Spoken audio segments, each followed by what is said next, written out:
Oi, pessoal, tudo bem? Voltamos com a nossa revisão para o concurso da Câmara Municipal de Goiânia. Hoje a gente vai falar um pouco sobre o Estatuto dos Servidores Públicos do município de Goiânia. A gente vai falar sobre os principais pontos, tá? Meu nome é Bárbara Michelini, você já deve me conhecer dos outros vídeos. Então vamos lá. Para quem quiser adquirir o material, ele vai estar disponível no link que está na descrição do vídeo.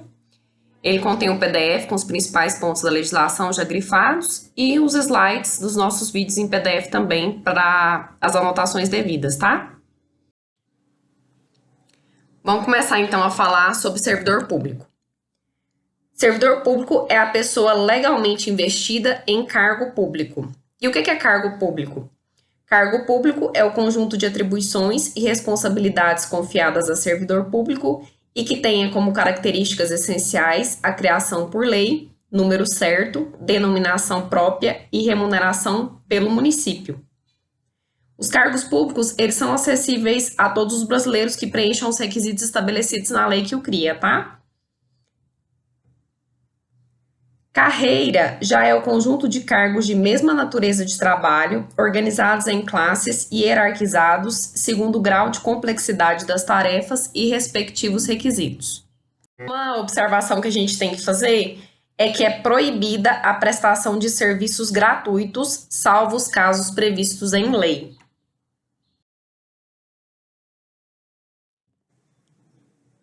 A investidura em cargo público, ela ocorrerá com a posse. E são formas de provimento do cargo público. Apesar de constar nomeação, ascensão funcional, readaptação, reversão, aproveitamento, reintegração e recondução, eu quero que vocês risquem do material de vocês ascensão funcional, porque ascensão funcional não é forma de provimento mais. Então, são só nomeação, readaptação, reversão, aproveitamento, reintegração e recondução. Risca ascensão funcional.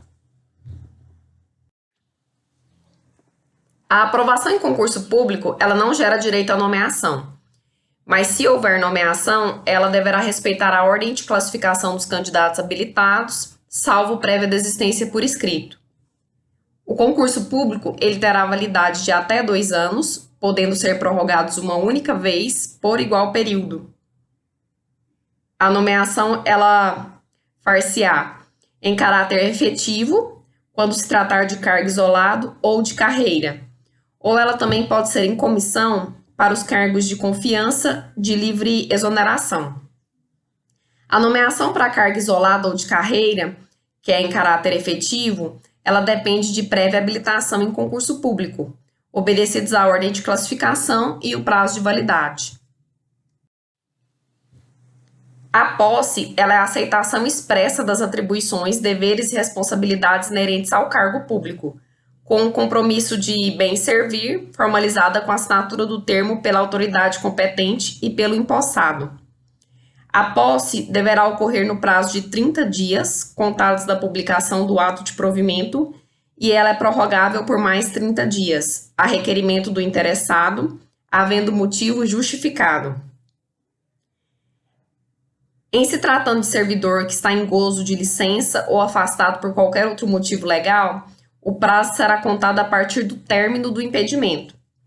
A posse, ela pode se dar mediante procuração específica para o ato.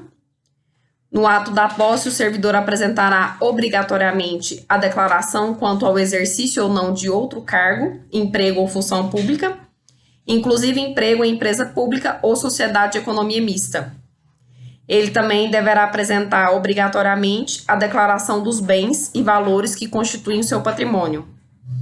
Ocorrendo hipótese de acumulação proibida, a posse será suspensa e será declarado sem efeito o ato de provimento se a posse não ocorrer dentro do prazo legal.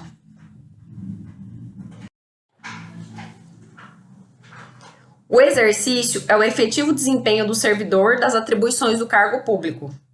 É de 15 dias o prazo para o servidor entrar em exercício, contados da data da publicação oficial do ato, nos casos de reintegração, readaptação e reversão, da data da posse, nos demais casos.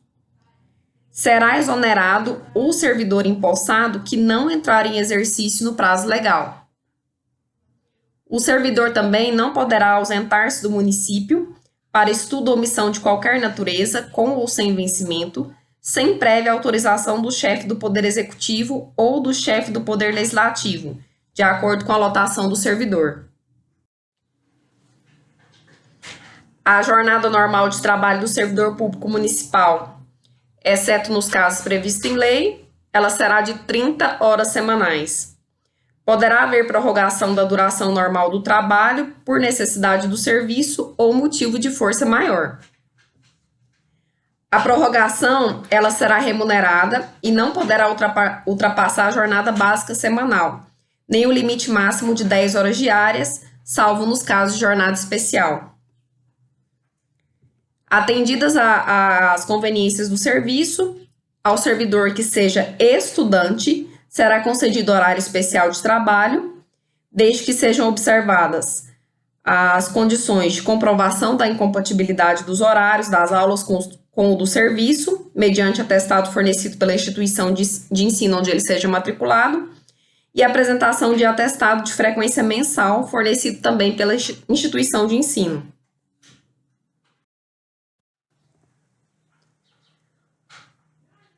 Ao entrar em exercício, o servidor nomeado para o cargo de provimento efetivo ficará sujeito a estágio probatório por um período de 3 anos, durante o qual sua aptidão e capacidade serão objeto de avaliação para o desempenho do cargo, observados os fatores a serem definidos em regulamento. Durante o período de cumprimento do estágio probatório, o servidor não poderá afastar-se do cargo para qualquer fim, salvo para gozo de licença para tratamento de saúde ou por acidente de serviço, licença gestante, lactante e adotante, licença paternidade, férias, nojo ou gala. Licença nojo tem a ver com óbito, né? É o luto. E a licença gala tem a ver com casamento, quando o servidor se casa.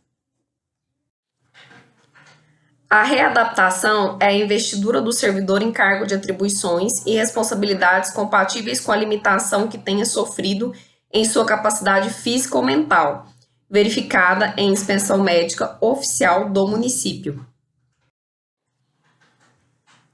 A reversão é o retorno à atividade de servidor aposentado por invalidez, quando pela junta médica do município forem declarados insubsistentes os motivos determinantes da aposentadoria.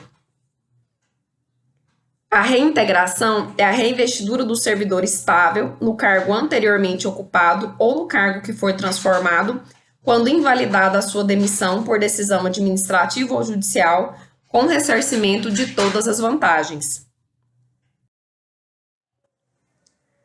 A recondução é o retorno do servidor ao cargo anteriormente ocupado e decorrerá ou de inabilitação em estágio probatório relativo a outro cargo, ou reintegração do anterior ocupante ao cargo que agora o servidor ocupa. A remoção é a movimentação do servidor público no âmbito de um mesmo órgão ou entidade ou de uma função para outra no mesmo cargo, de ofício ou a pedido, observado o interesse do serviço. É importante lembrar que não é observado o interesse do servidor, é observado o interesse do serviço público. A redistribuição é o deslocamento do servidor público com o respectivo cargo para o quadro de pessoal de outro órgão ou entidade, cujos planos de carreira e vencimentos sejam idênticos, observando sempre o interesse da administração. Cessão é o afastamento do servidor público para ter exercício em outro órgão ou entidade da administração pública, inclusive do próprio município. A substituição é o exercício temporário de carga em comissão ou de função de confiança, nos casos de impedimento legal ou afastamento do titular. Vencimento é a retribuição pecuniária pelo exercício de cargo público com valor fixado em lei. Nenhum servidor receberá, a título de vencimento, importância inferior ao salário mínimo, e é vedada a vinculação ou equiparação de vencimento. A remuneração é o vencimento do cargo efetivo ou em comissão, acrescido das vantagens pecuniárias, permanentes ou temporárias estabelecidas em lei. O vencimento de cargo efetivo, acrescido das vantagens de caráter permanente, ele é irredutível. O servidor, ele perderá a remuneração dos dias que faltar injustificadamente ao serviço, a parcela de remuneração diária proporcional aos atrasos, ausência e saídas antecipadas, iguais ou superiores a 60 minutos. A parcela correspondente à produtividade, quando fora do exercício das atribuições do cargo ou função, exceto os casos previstos em lei, e 1/3 da remuneração durante os afastamentos, por motivo de prisão em flagrante ou decisão judicial provisória, com a diferença se absolvido. Salvo por imposição legal ou mandado judicial, nenhum desconto incidirá sobre a remuneração ou provento do servidor. Mediante expressa autorização do servidor, poderá haver consignação em folha de pagamento a favor de terceiros, a critério da administração e com reposição de custos, na forma definida em regulamento. As reposições e indenizações ao erário municipal serão descontadas em parcelas mensais, não excedentes a 10ª parte da remuneração ou provento. O servidor em débito com o erário municipal que for demitido, exonerado ou que tiver a sua aposentadoria ou disponibilidade cassada, terá o prazo de 30 dias para quitá-lo. A não quitação do débito no prazo previsto implicará a sua inscrição em dívida ativa.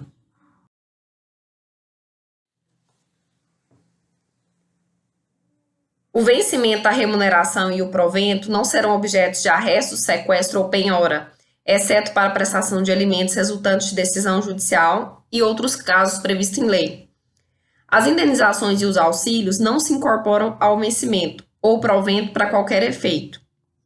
As vantagens pecuniárias não serão computadas nem acumuladas para efeito de concessão de quaisquer outros acréscimos pecuniários ulteriores, sob o mesmo título ou idêntico fundamento. Constituem indenizações ao servidor, a ajuda de custo, as diárias e a indenização de transporte. Será concedida ajuda de custo ao servidor que for designado para serviço, curso ou outra atividade fora do município. A ajuda de custo, ela destina-se a compensar despesas de viagem que não são cobertas pelas diárias e será fixada pelo chefe do Poder Executivo ou pelo presidente da Câmara Municipal no âmbito dos seus respectivos poderes. Chefe do Poder Executivo, pelo nome já diz, né? Poder Executivo. E o presidente da Câmara Municipal, chefe do Poder Legislativo Municipal. O servidor que a serviço se afastar da sede do município em caráter eventual ou transitório fará jus a diárias para cobrir as despesas de alimentação e hospedagem, independentemente de comprovação. A diária será concedida por dia de afastamento, sendo devida pela metade quando o deslocamento não exigir pernoite fora da sede. Nos casos em que o deslocamento tiver duração de 30 ou mais dias, o servidor não fará jus à diária e sim à ajuda de custo. A concessão de diárias e seu valor serão regulamentadas por ato do chefe do Poder Executivo e do presidente da Câmara Municipal no âmbito dos seus respectivos poderes. O adicional de incentivo à profissionalização será devido em razão do aprimoramento da qualificação do servidor. Entende-se como aprimoramento da qualificação, para efeito do artigo 83 do Estatuto, a conclusão de atividades de treinamento ou desenvolvimento relacionadas com a área de atuação do servidor. Só serão consideradas para efeito do adicional as atividades de treinamento ou desenvolvimento com duração mínima de 15 horas. Para efeito de concessão do adicional, somente serão consideradas as atividades de treinamento ou desenvolvimento realizadas a partir da publicação da lei, salvo se tratar de cursos de doutorado, mestrado ou especialização com carga horária mínima de 360 horas, ou outros cursos com carga horária mínima de 180 horas.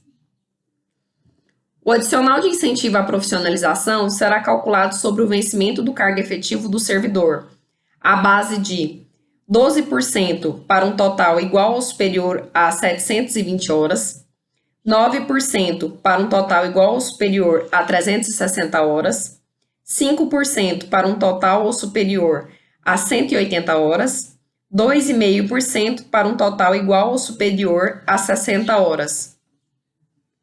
Os totais das horas referidas no artigo 83, elas poderão ser alcançadas em uma só atividade de treinamento ou desenvolvimento ou pela soma da duração de várias atividades. Os percentuais constantes nos incisos 1 a 4, que são os 12, 9, 5 e 2,5%, eles não são cumulativos, sendo que o maior exclui o menor. O cálculo do adicional de incentivo à profissionalização do servidor fiscal terá por base a soma de seu vencimento e da sua produtividade. Os servidores que trabalham com habitualidade em locais insalubres ou em contato permanente com substâncias tóxicas, radioativas ou com risco de vida fazem jus a um adicional sobre o vencimento do cargo efetivo. O direito ao adicional de insalubridade ou periculosidade, ele cessa com a eliminação das condições ou dos riscos que deram causa à sua concessão. O servidor que fizer jus aos adicionais de insalubridade e periculosidade deverá optar por um deles, não sendo acumuláveis essas vantagens. Haverá permanente controle da atividade do servidor em operações ou locais considerados insalubres ou perigosos. E a servidora gestante ou lactante será afastada enquanto durar a gestação e a lactação das operações em locais referidos no artigo 92 do Estatuto, após avaliação do risco para o concepto pela junta médica do município. O serviço extraordinário será remunerado com acréscimo de 50% em relação à hora normal de trabalho, nos dias úteis, nos limites a serem fixados em regulamento. Os serviços extraordinários prestados em horário noturno, bem como aos sábados, domingos e feriados, serão remunerados com um acréscimo de 87,5% sobre a hora normal diurna. Somente será permitido serviços extraordinários para atender a situações excepcionais e temporárias, respeitado o limite máximo de 2 horas diárias. O serviço extraordinário será precedido de autorização da autoridade competente. E o adicional pela prestação de serviço ordinário, em nenhuma hipótese, será incorporado ao vencimento, nem integrará o provento de aposentadoria do servidor.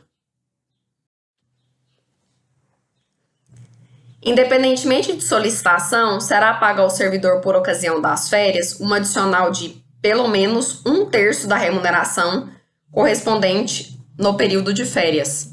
No caso do servidor exercer o cargo em comissão ou função de confiança, a respectiva vantagem será considerada no cálculo do adicional de que trata o artigo 98 do Estatuto.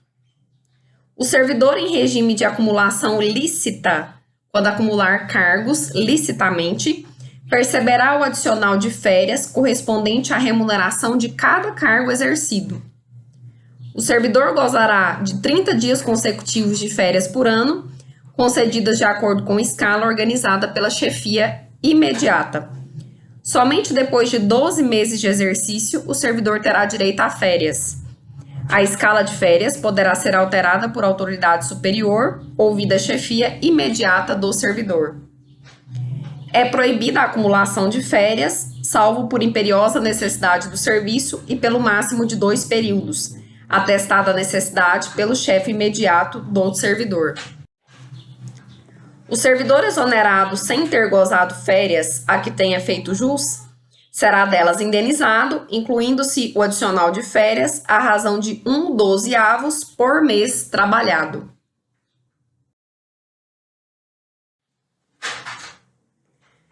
Poderá ser concedida ao servidor licença por motivo de doença em pessoa da família, para acompanhamento do cônjuge ou companheiro, para o serviço militar, para atividade política, prêmio por assiduidade, para tratar de interesse particular e para desempenho de mandato classista. O artigo 141 prevê os deveres do servidor, é bom dar uma lida. O artigo 142 prevê as vedações. No nosso material já está esquematizado para vocês quais os incisos têm pena de advertência, suspensão e demissão. São penas disciplinares: advertência, suspensão, demissão, cassação de aposentadoria ou disponibilidade e destituição de cargo em comissão ou função de confiança. A advertência ela será aplicada por escrito nos casos de violação dos incisos 1 a 5 do artigo 142 e na observância de dever funcional previsto em lei, regulamento ou norma interna que não justifique imposição de penalidade mais grave.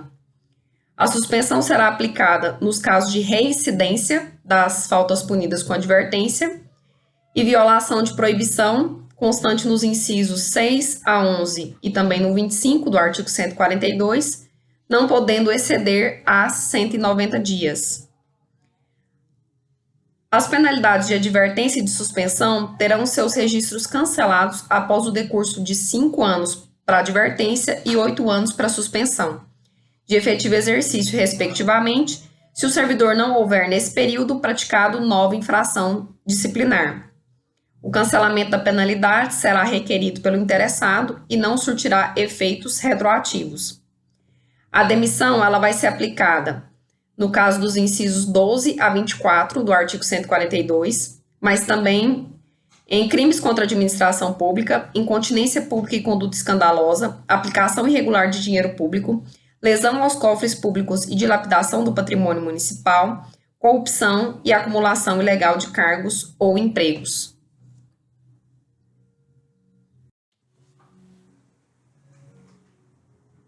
A ação disciplinar, ela prescreverá em 5 anos quanto às infrações puníveis com demissão, cassação de aposentadoria ou disponibilidade e destituição de cargo em comissão. Em 2 anos, quanto às penas de suspensão e em 180 dias, quanto às de advertência. O prazo de prescrição começa a correr da data em que o fato se tornou conhecido. Os prazos de prescrição previstos na lei penal aplicam-se às infrações disciplinares, capituladas também como crime. A abertura de sindicância ou a instauração de processo disciplinar interrompe a prescrição, até a decisão final proferida por autoridade competente. Interrompido o curso da prescrição, o prazo recomeçará a correr a partir do dia em que cessar a interrupção. Pessoal, para quem tiver interesse na aquisição do material, o link está na descrição do vídeo. É um PDF com os principais pontos da legislação já grifados, esquematizados para vocês, e os slides também em PDF para vocês assistirem aos vídeos e fazerem as devidas anotações. Bons estudos e uma boa prova para vocês!